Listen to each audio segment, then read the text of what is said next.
Құрметті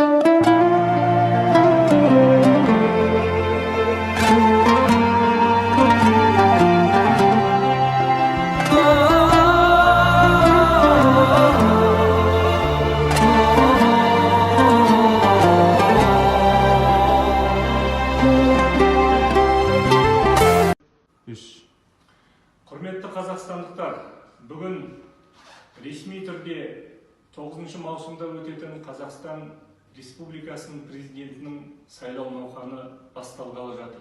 Біз дәл осы сағатта, осы мезетте баршаңызға үндеу жариялағымыз келіп отыр. Сайлау ең жауапты саяси іс-шара. Сайлау ол халықтың таңдауы. Сайлау ол ертеңгі 5 жылға еліміз қандай жолмен жүреді, қандай бағытта дамиды, соған жауап беретін үлкен сын. Сондықтан біз өзіміздің штабымыздың атынан баршаңызды осы сайлауға белсенді түрде қатысып, кандидаттардың бағдарламаларын зерттеп, оқып, көңілге тоқып, сыни пікірлеріңізді айтып, қолдасаңыздар, өз қолдауыңызды 9 маусымда сайлау учаскесіне келіп білдірулеріңізді сұраймыз, өтінеміз. Мен Әміржан Қосанов, 22 жыл бойы демократиялық күштер қатарында жүрген азамат ретінде, қазақ ретінде, ұлтшыл демократ ретінде осы сайлауға қатысуға шешім қабылдандым.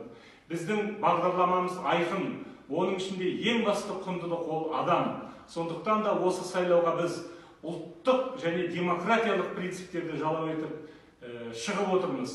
Оны біз бағдарламаларымызда келесі жолы өздеріңізге жеткіземіз. Ол материалдармен танысасыздар. Менің штабымызда қараңызшы. Сен тұр, мен атайын, жастар. Биыл жастар жылы. Жастар осы